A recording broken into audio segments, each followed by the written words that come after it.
The topics and opinions expressed on the following show are solely those of the hosts and their guests and not those of W4WN Radio, its employees, or affiliates. We make no recommendations or endorsements for radio show programs, services, or products mentioned on air or on our web.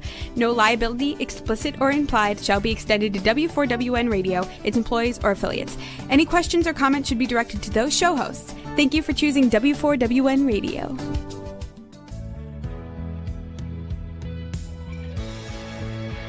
Welcome to Success Secrets Exposed with Sally A. Curtis, where we share stories of challenge, success, and inspiration along with practical tips and strategies to move you forward to your success. And now, here's your host, Sally A. Curtis.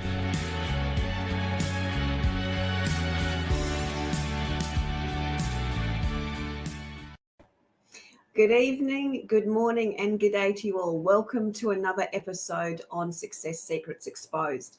Today we're going to be talking about listening from the inside out.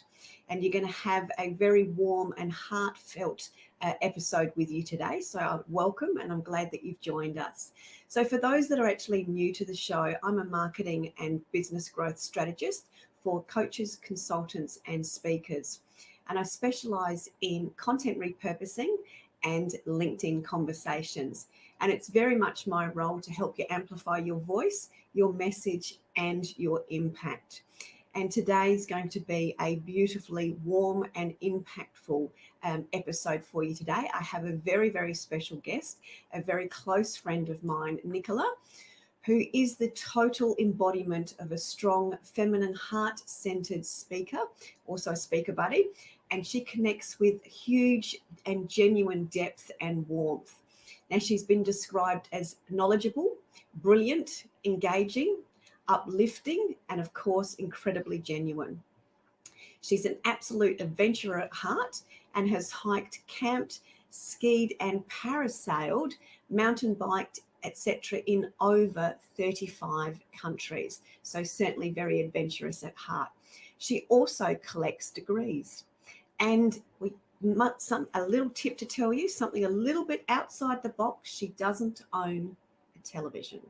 But she loves vintage markets, afternoon naps, and photography in street art. Can't get my tongue around photography today. But she makes some beautiful social media posts with her graphic art, etc., all designed to help you connect and ground yourself. So without any further ado, please help me welcome Nicola Lipscombe, and we're going to be talking about listening from the inside out. Thank you. Welcome. It's such an honour and a delight to be here with you, Sally. So thank you so much. Oh, it's been a long time coming, but I'm so glad you're here with me too. Thank you. It has. Yeah. So I'd love you to tell the audience and the listeners a little bit about your backstory as to why listening in particular became a key element of one of the things that you deliver and talk about. I often describe myself as a former pharmacist and a recovering academic. So don't hold that against me. That's kind of my professional background. That's where I came from. It was very scientific, very technical, very cognitive.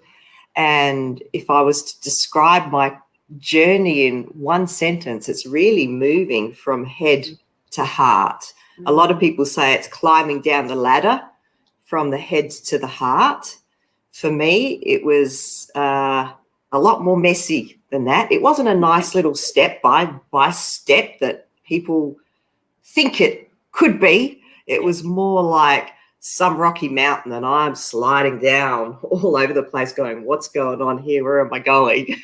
Yeah. And to really start to live, listen, lead, be in a completely different way. I really used to very much just live from my head above. And a lot of people that come from technical, scientific, and indeed academic backgrounds understand that because that's what's valued, that's what's rewarded. But as far as human connection goes, it wasn't working for me. And I've had lots of experiences along the way that really shook me up and made me really think my purpose in life and what was meaningful and what I wanted to do. And really it started to come down to that connecting with people and realizing that a lot of the time I was pretty lonely. Yeah, I was surrounded by people, but I didn't feel seen or heard for me. And part of that was I wasn't revealing myself.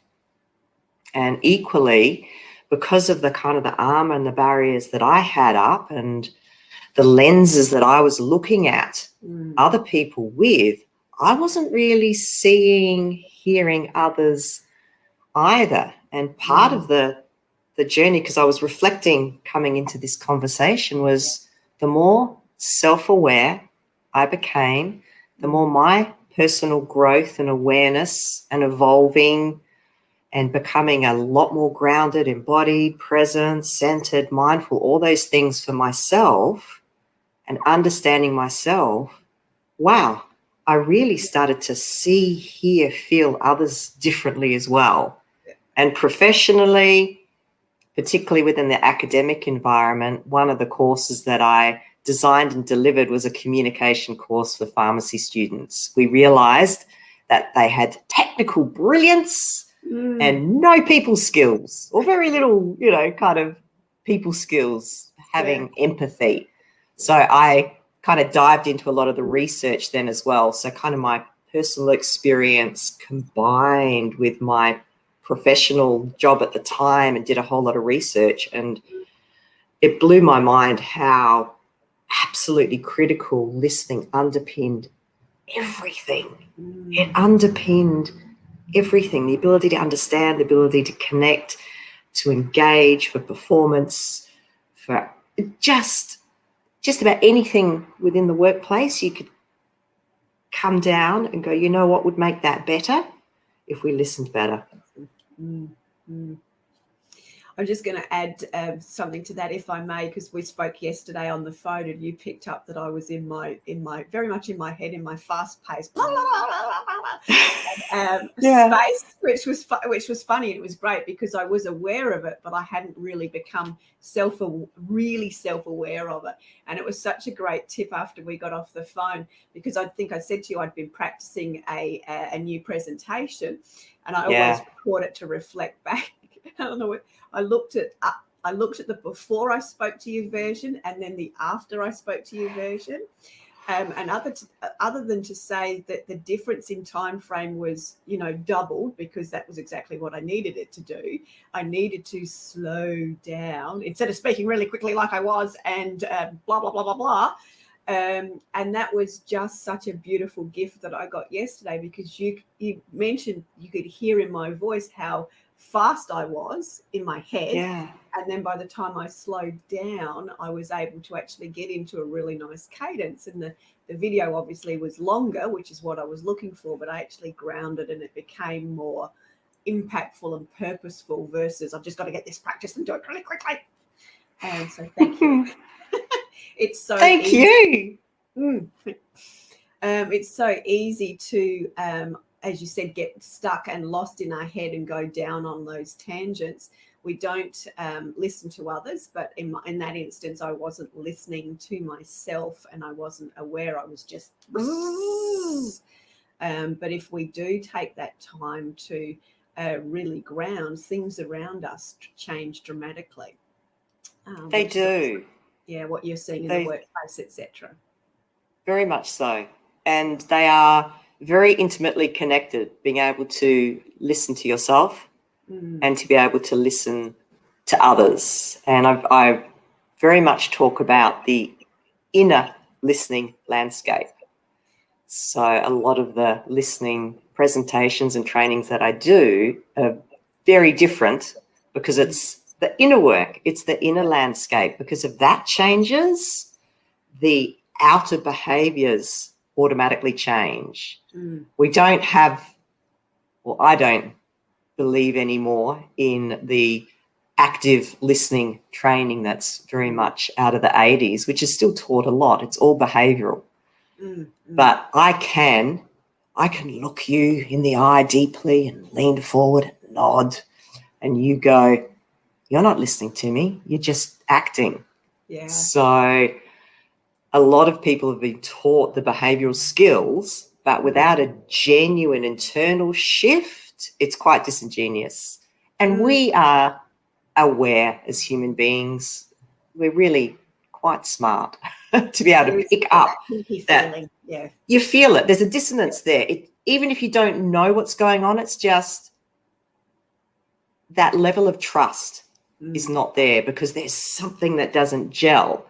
Whereas if you are genuinely present, genuinely open and curious with a willingness to change yourself, because that is one of the risks, I guess, with being a truly present, powerful listener, is you're willing to be changed by what you hear. So that your views, your ideas, your perceptions, what you want to achieve perhaps in that conversation, you have to be willing for that to change. And in business speak today, that's about being agile. So being able to really be open and listen effectively to somebody and be changed by what they say or willing to be is part of that agility that we need today in leadership particularly. And with that agility too, because you also touched on, I'm going to use the word reinvention. That wasn't quite the word that you said, but I'll reveal. You talked about revealing yourself, and unless you have the ability or preparedness to reveal yourself, you're never actually going to be able to be agile, I would imagine, either. So there's a growth phase in that aspect as well. There's a huge growth phase in that, and a lot of people, and we know that Brené Brown's work in particular about armoring up, that people have this persona, they have a mask, sort of a personality that they believe that they need to operate within. It takes a huge amount of energy to do that. So in order to be able to really take the message in from somebody else, which is the verbal, it's the vocal, it's the visual, it's the energetic, even at a spiritual level, there's multiple levels. It's a real embodied level of listening that you can go deeper with. You need to have that capacity. And if most of your capacity is tied up in how am I looking and how am I presenting and how they're perceiving me and what should I be doing, and it's like you don't have the full capacity to be taking in that other person, or it's about receiving that other person. Receptivity is a huge part of listening and getting your head around. It's not that you're sort of with somebody and there's this ping pong effect of words going backwards and forwards. You've got to try and think of really being receptive to that other person. And when we talk about it says, oh yeah, I can do that. But when there is difference and diversity, that's when the rubber hits the road. Can you put aside your bias, your judgment, and truly receive that other person in the spirit from which they are giving themselves? And does that help then lead to what I'm going to use the word wholeness? Whereas when you have either a wholeness as a person, because you're becoming more through talking to somebody else, and also having a wholeness within the conversations. What's some of the dynamics that you're aware of with your research, and obviously what you've been practicing with groups and audiences? As human beings, we crave to be seen, heard, and valued. So it's biologically wired in us. It's attached to our need for tribe and belonging, and to feel that true understanding and connection. And part of that is achieved through witnessing one another. We actually learn about ourselves and grow ourselves through a really good witness, which is a really good listener. We have the opportunity to voice and have that reflected back to us, to have it land so that we actually learn about ourselves. And if we look at childhood development, one of the challenges, or what the research has shown, is for people to really step into self-confidence and that self-efficacy, trusting and believing in themselves, they actually have to have grown up in a household where they are listened to, because that is where you learn about yourself. It's not all in your head.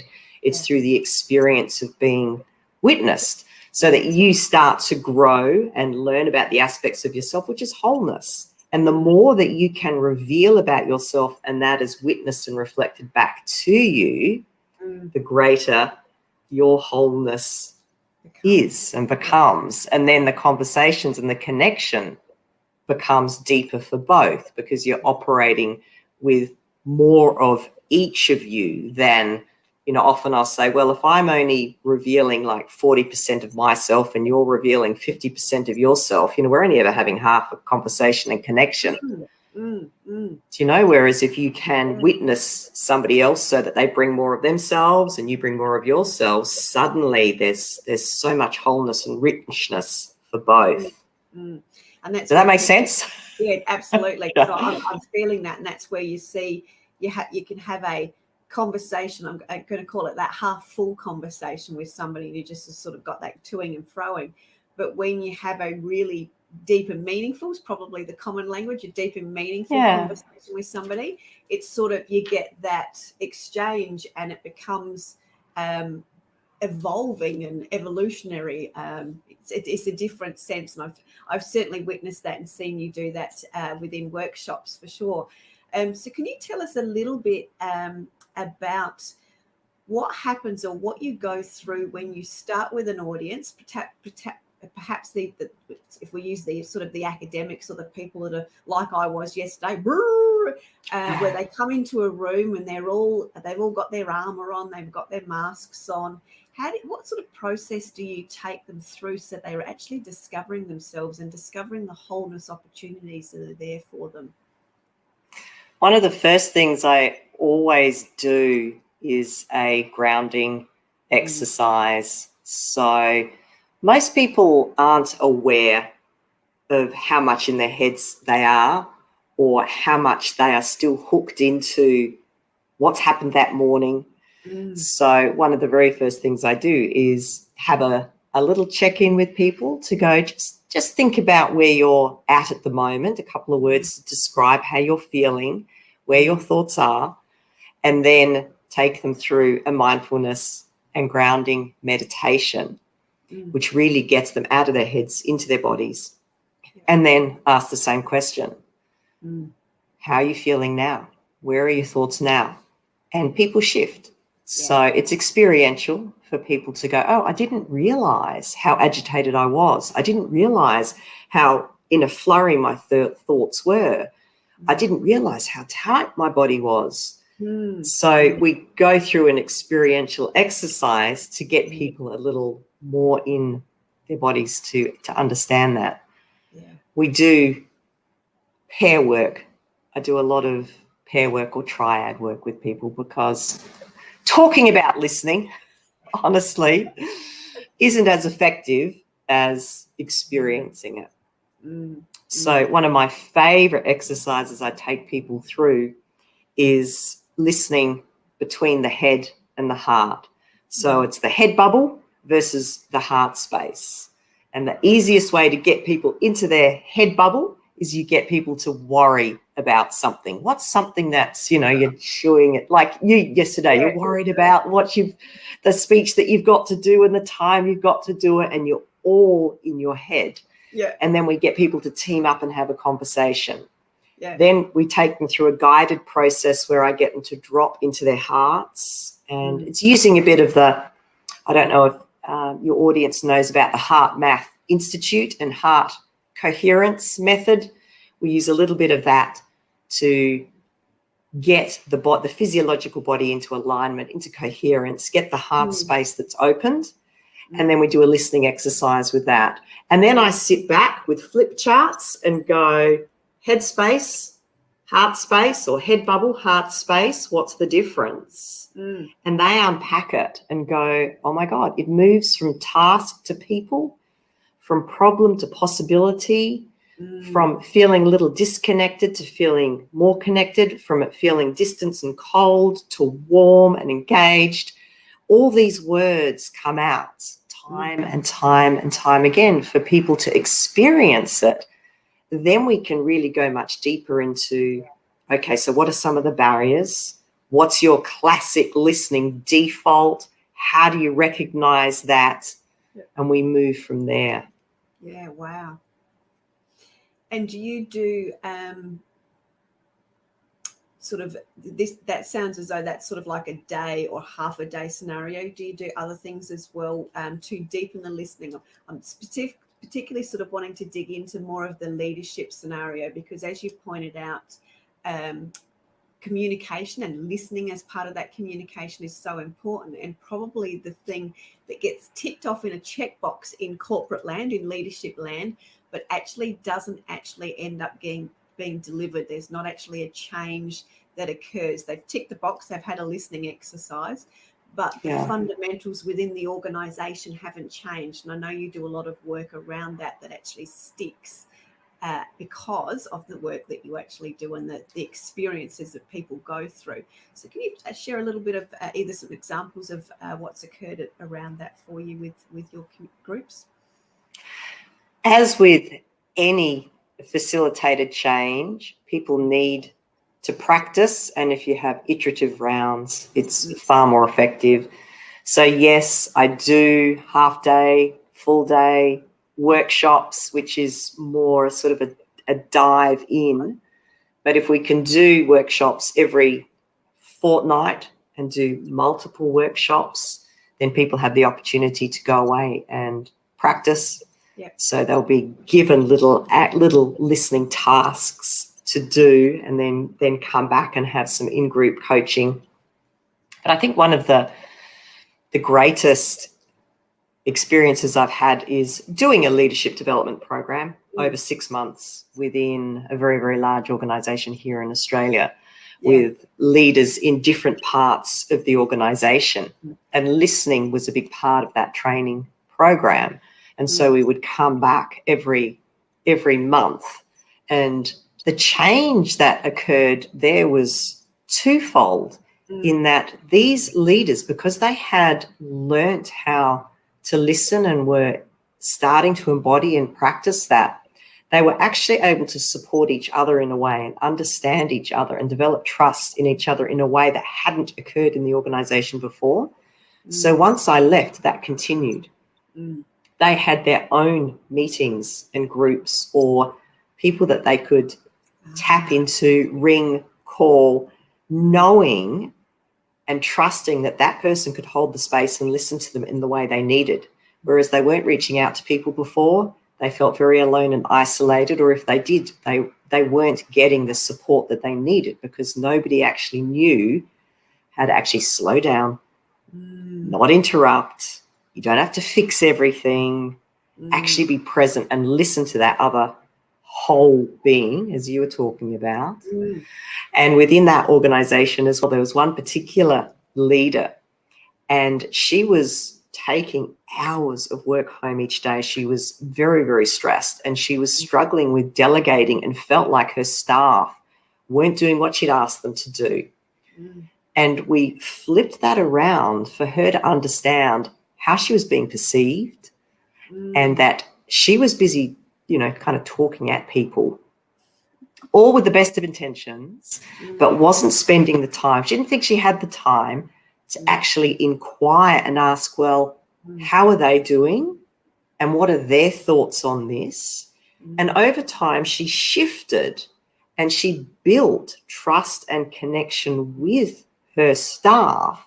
And suddenly the whole dynamic changed. There was higher engagement, loyalty went up. So now when they were having meetings and delegating, the staff were, yes, okay, we can do this. How can we help? It totally changed the dynamic of the conversations, totally changed the way she operated at work, totally changed, therefore, her home life as well, because she wasn't working for 3 hours at home at night, because she had created a team environment now instead of more her trying to do everything. Being didactic wasn't working, so she would just pull back and go, well, I'll just have to do it myself.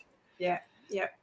That was beautiful. And to see the change in the home life, and I've seen that time and time and time again, even in workshops where I've gone into an organization, I might only see them twice or three times, to see on that last session when we do some reflection. And people will say, I can remember one distinctly, and she had a little girl who would have been 6 or 7 years old.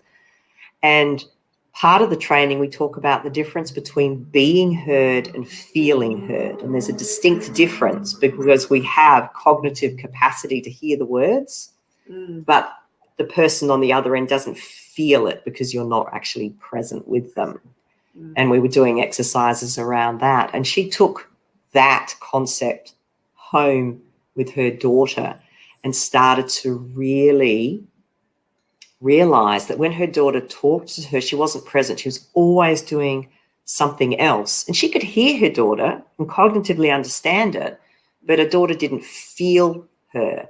And they were having behavioral issues with her and looking at having her behavior, going to therapists to work out how we can modify her behavior at home. And it was because this little girl wasn't feeling heard.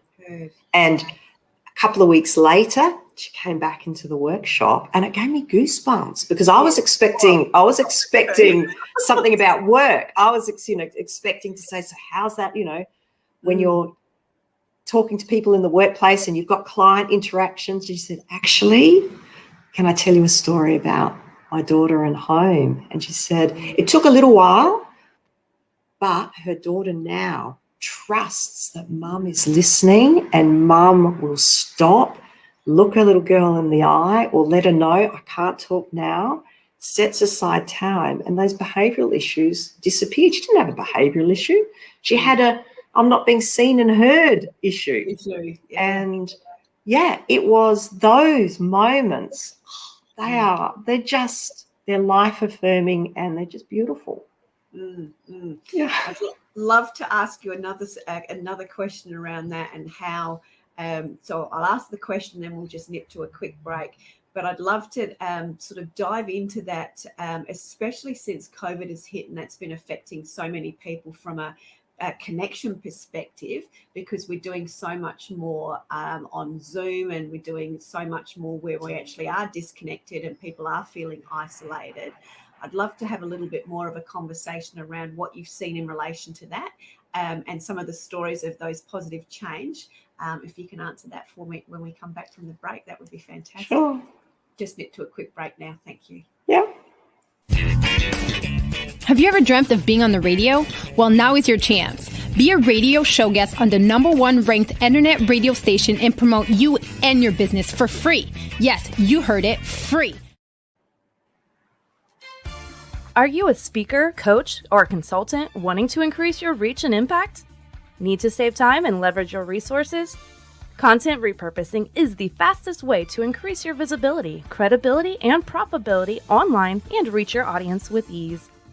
You already sit on a mountain of gold that is highly valuable to your audience. It's in your books, training manuals, articles, and presentations. We regularly turn clients' books into 12 to 24 months worth of content.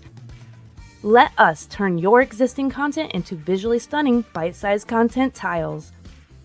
Content repurposing is the easiest way to turn your past into profits.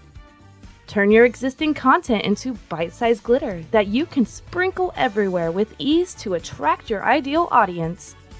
Let us amplify your voice, your message, and your impact. Find out more at sallyacurtis.biz. To get the word out on your business, you might consider hitting the streets in a chicken costume. What is it about the feathers and floppy orange feet that makes people more open to taking those flyers off your hands? The answer is pity and not an interest in what the flyer you're handing out is actually selling. Not so with what your ad with AT&T Advertising Solutions is selling, because nothing can beat its power to reach potential customers at the exact moment they're trying to reach you. AT&T Advertising Solutions. To advertise, call 1-800-GET-REAL. Thank you. So I'd love to dive into a little bit more around the teams, particularly the teams now that we're working in a hybrid, more of that hybrid world where there's a lot of people working from home, particularly because I hear a lot of leadership consultants talking about disconnect, isolation, and the wanting to connect again, but they're having that struggle because they were struggling before when they were in the room. Now they're not in the room. So I'd love to hear some of your insights and perhaps some of your tips around what you've been seeing over the last sort of 12 months or so. Zoom is different from live, and there are advantages, I think, and disadvantages of that. And I think you've tapped into it, maybe consciously or unconsciously yourself, Sally, that if you couldn't really connect with somebody face-to-face, you're not going to be able to really connect with somebody through Zoom. It's not a panacea that, okay, now I don't have to deal with the person in person, so it's going to be easier. It's quite a different setup and scenario. We are wired and biologically wired to be in person, and there is this kind of neural synchrony and an energetic exchange that occurs in person that we don't get through the screen. And when we are talking to somebody face to face, I'm not looking at myself on a screen at the same time. It's a weird situation to be in where we see the other person and we see ourselves. If we're really in a deep conversation with somebody face to face, we don't see ourselves. So one of the challenges with Zoom is that checking of self. There's more opportunity to check self. And I do know there are some groups now that will invite videos to be turned off so that we're not worried about looking at ourselves all the time.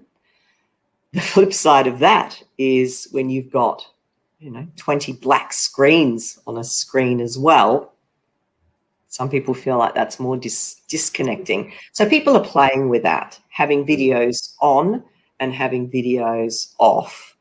What I find with Zoom, which is very much the same as in person, if you're in a networking room or a team meeting of 20 people in a room, it is hard to connect with everybody.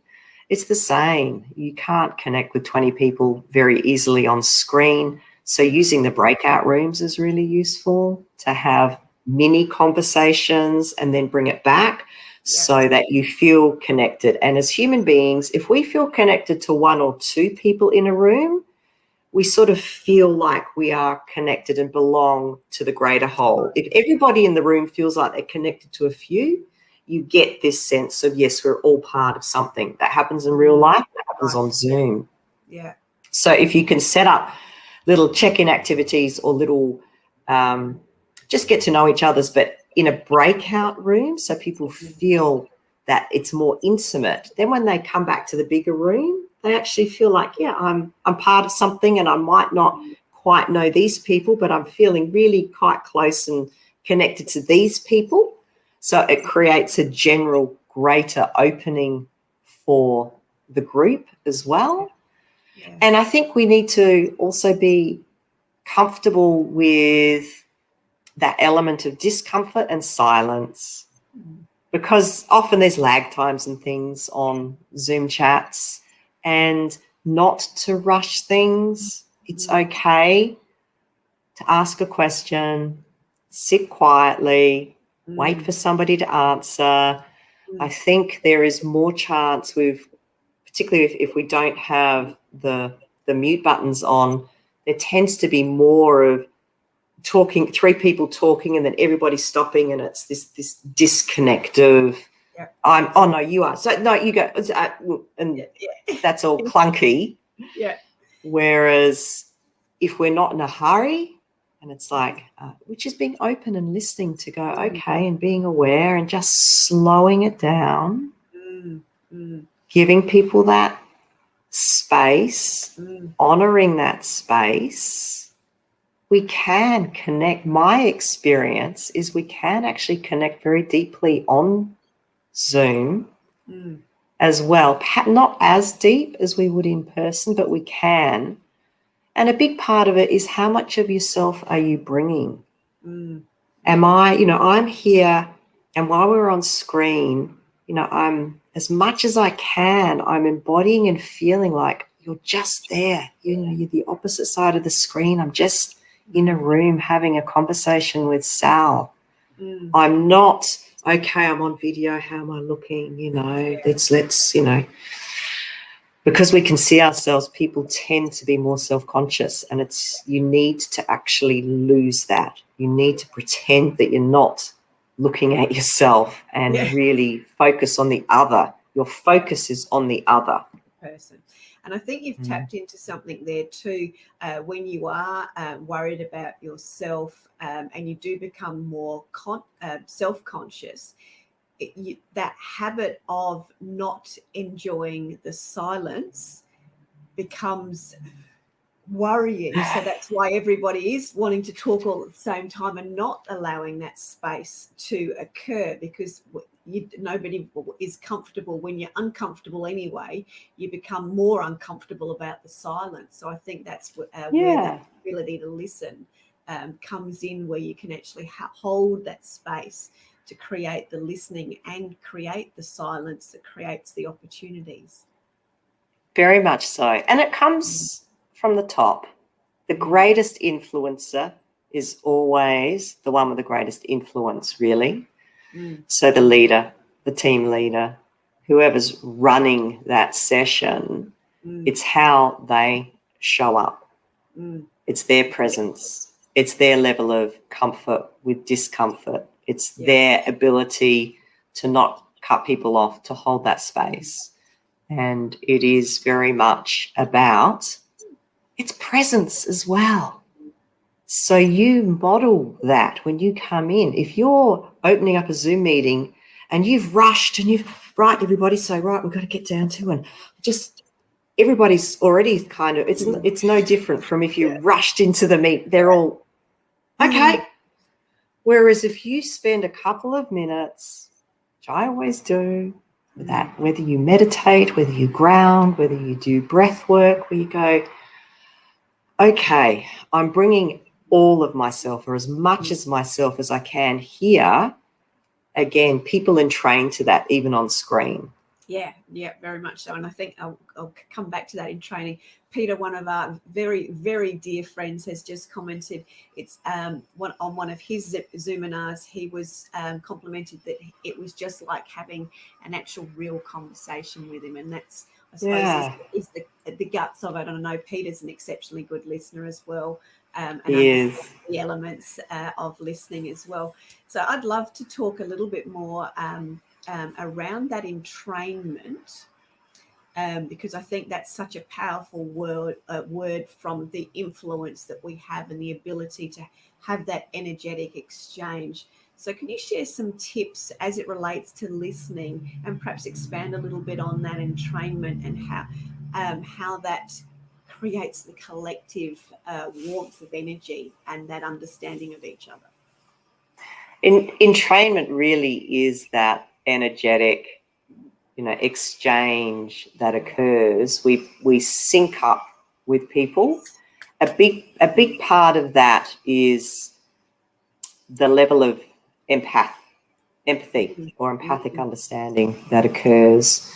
So in order to be able to be empathic to another, we really need to let go of our ego. So a big part of it is being able to drop our ego, our beliefs, our bias. So again, it's an inner thing to be aware of when they are coming up, so that you are very receptive to the other human being. So there's empathy at play. And empathy, when we truly are empathic and listening to somebody in that way, downloads oxytocin. So that bonding hormone, that often called the cuddle hormone or the hug hormone, which actually calms our nervous system. So by doing that, our own nervous system starts to calm down. We have that oxytocin, and it occurs in the other person. So their nervous system starts to calm down. They have that oxytocin. You get this loop. So you start to have that coherence and entrainment that occurs. And we know then brainwaves start to sync up. Heart rate starts to sync up. Breathing starts to sync up when we really are in tune or attuned, which is that entrainment that occurs. But I think the gateway to that is twofold. It's that presence, so being in your body in presence, and empathy, the art of empathy. So it's, getting out of your own way to be able to be empathic towards the other, which downloads that oxytocin and the change in the neurochemistry in you and in the other, so that you get that INS, interpersonal neural synchrony, that biobehavioral synchrony that occurs. And you don't have to try to do it. Once you start, you'll notice that. You'll notice that in best friends, for example, and they will laugh. They throw their head back the same way. They sit the same way. The hands move the same way. They're not trying to do it. They're in sync. They really are in sync. Or married couples that really are beautifully attuned. You can see them walking down the street and everything is aligned and in sync. And when they talk to each other, it syncs up. They're not trying to. They have that true empathic, open understanding. That's like a bond between people. So, but presence and empathy are the gateway to that. Yeah, beautiful. I think for me, as you were sharing the story of the alignment, I was thinking of visually, as you say, when you're watching two friends, and that was such a beautiful example in a coffee shop. And I'm a people watcher, so I love the best friends or the couple that have just got together, and you can see that they're all just sort of blissed out. How that magic happens, but you can literally sort of see the flow of where they're in their moment and they're losing time with each other because they're in that moment, and all the chemistry is going on. So Colin's just commented on loving the interactions and insights today. So thank you very much, Colin. And I'm finding the same thing myself, which is awesome. But I love the way you've described that gateway of presence and empathy. And that really is the real starting point. That's just been a really beautiful, teachable moment for me. So thank you. Was there anything else that you'd like to share today? I wanted to share the metaphor of a listening bowl. You've seen my singing bowl, which I use as a gong and sing in workshops and things that I do. But one way to really think and reflect on your listening is using the metaphor of a listening bowl, and to think of it as a gift that you give to somebody to say, hey, how are you doing? Or how can we work together? Or what's going on? And it's like metaphorically you holding out this bowl to say, I'm really interested. I really want to know. I want you to put in your ideas, your thoughts, your beliefs, what's bothering you in the bowl, and I'm holding it. And it's safe with me. I'm not going to drop it. I'm not going to agitate it. I'm not going to throw it over my shoulder. It's like, this is like a sacred space I'm holding out to you for you to fill. And then if you imagine that there's a little bit of water in the bowl, and I'm inviting you to throw your pebbles in the bowl, and I'm just going to hold them and let them ripple. I do not throw my pebbles in the bowl and disrupt your story. It is all about me holding the bowl to catch your story. So you can put your pebbles, you make the ripples. It's yours. And I am holding that, honoring that for you. But this bowl is not for me to put in. I'm not the director of your story. You are. And by doing so, I'm honoring that. And I like that metaphor. And I found a lot of people have found that a really useful way, so that when they're listening to somebody, they can say them to themselves, oh, I'm about to throw a pebble in. Oh, no, You know, it's something you can catch yourself going, nah, it's not my pebble, it's theirs. And you can invite them in a sense. You ask more questions because you want them to fill the role. Beautiful. I'd love you to share some of the stories, and my mind goes back to the one where you talked about the 2 flip charts. And I think from a corporate perspective, we understand the 2 flip charts. And you talked about literally the before scenario and the after scenario. So I'd love you to recap to re-inspire the listeners about the differences between the before and the after. If we are really listening from our heads, which is a very cognitive and quite a cold analytical space, we tend to focus on task. We tend to focus on problems. It can be quite negative, and it becomes a dot point list. Yes. Now, there are times when that is useful. But when we're talking about human connection, human engagement, building, and, I'm going to say the word that's bandied about a lot at the moment, psychological trust. If we want to build psychological trust and safety in the workplace, we need to listen from a different place, and that is from the heart. We have to get out of our heads, climb down that ladder, slide down the hill into our heart space, which is a much more open, receptive place. And we find that then the listening and the conversation shifts to people, it shifts to possibility, it shifts to hope, connection, it becomes deeper, richer. That's where creativity and innovation come from. Yeah.